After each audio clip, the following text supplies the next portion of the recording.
നമസ്കാരം. ആന, കടല്, വിമാനം, ലാലേട്ടൻ, ഇത് മലയാളികൾക്ക് എന്നും ഒരു വീക്ക്നെസ് ആണ്. എത്ര കണ്ടാലും മതി വരാത്ത ഒരു അത്ഭുതം തന്നെ.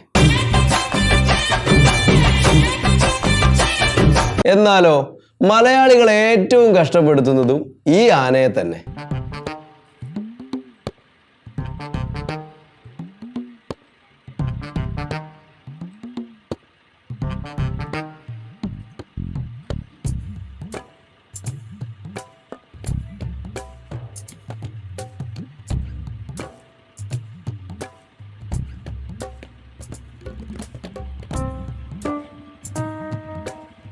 ആഘോഷങ്ങൾ എന്തും ആവട്ടെ, ഗജവീരന്മാരെ അണിനിരത്തിയില്ലെങ്കിൽ മലയാളിക്ക് വലിയ നാണക്കേടാണ്.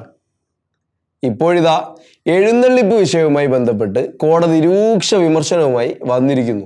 ആനകളുടെ പരിപാലനവും ജനങ്ങളുടെ സുരക്ഷയുമാണ് പ്രധാനപ്പെട്ടത് എന്ന് വിലയിരുത്തിയാണ് മാർഗനിർദ്ദേശങ്ങളിൽ അയവ് വരുത്താൻ ഉദ്ദേശിക്കുന്നില്ല എന്ന് ഡിവിഷൻ ബെഞ്ച് വ്യക്തമാക്കിയത്. എഴുന്നള്ളിപ്പിന് ആനകൾ തമ്മിൽ കുറഞ്ഞത് 3 മീറ്റർ അകലം വേണമെന്നാണ് നിർദ്ദേശം. തൃപ്പൂണിത്തുറ പൂർണ്ണത്രയേശ ക്ഷേത്രത്തിലെ എഴുന്നള്ളിപ്പിന് സ്ഥലം കണക്കാക്കിയാൽ ആനകൾ തമ്മിൽ ചേർത്ത് നിർത്തേണ്ടി വരും. ഇത് എങ്ങനെ അനുവദിക്കാനാകുമെന്ന് കോടതി ചോദിച്ചു. 15 ആനകളെയും എഴുന്നള്ളിക്കണമെന്ന് പറയുന്നത് എന്താചാരത്തിന്റെ ഭാഗമാണ്? ആനകളെ എഴുന്നള്ളിച്ചില്ലെങ്കിൽ ആചാരം എങ്ങനെയാണ് തകരുന്നത്? ആന എഴുന്നള്ളിപ്പ് അനിവാര്യ മതാചാരമാകുന്നത് എങ്ങനെയാണ്? പരിഹാസ്യമായ വാദങ്ങളാണ് ആനകളെ എഴുന്നള്ളിക്കാൻ ഉന്നയിക്കുന്നത്. എഴുന്നള്ളിപ്പ് നടത്തിയില്ലെങ്കിൽ എങ്ങനെയാണ് ഹിന്ദുമതം തകരുന്നതെന്നും കോടതി ചോദിച്ചു. ചങ്ങലയിൽ പൂട്ടിയിട്ട് ആനകളെ കണ്ടാണോ ആളുകൾ ആസ്വദിക്കുന്നത്? കുഞ്ഞുങ്ങളെപ്പോലെ സംരക്ഷിക്കേണ്ട ജീവിവർഗമാണത്. എത്ര നാട്ടാനകളാണ് സമീപഭാവിയിൽ കേരളത്തിൽ ചെരിഞ്ഞത്? ഇതൊന്നും ആരും കാണാത്തത് എന്തുകൊണ്ടാണ്? ആചാരത്തിന്റെ പേര് പറഞ്ഞ് 15 ആനകളെയും എഴുന്നള്ളിക്കണമെന്ന് ക്ഷേത്ര ഭരണസമിതി വാശി പിടിക്കുന്നത് ശരിയല്ലെന്നും ഡിവിഷൻ ബെഞ്ച് പറഞ്ഞു. ഈ സാധു ജീവിയെ ഉപദ്രവിക്കുന്ന ചില മഹാന്മാരായ പാപ്പാന്മാരും ഉണ്ട്.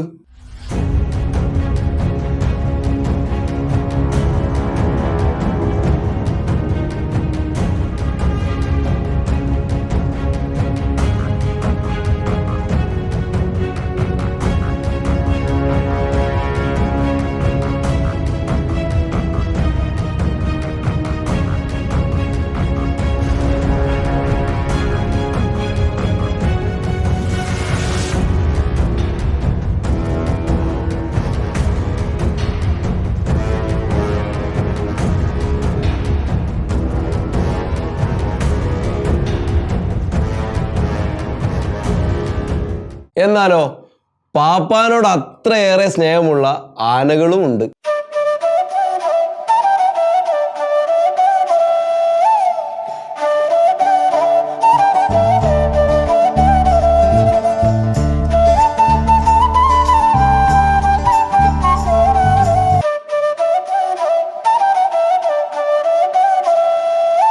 ആനയുടെ വലിപ്പം ആനയ്ക്ക് അറിയാത്ത കാലത്തോളം ഈ പാവത്തിന് ഇതല്ല ഇതിനപ്പുറവും കാണിക്കും.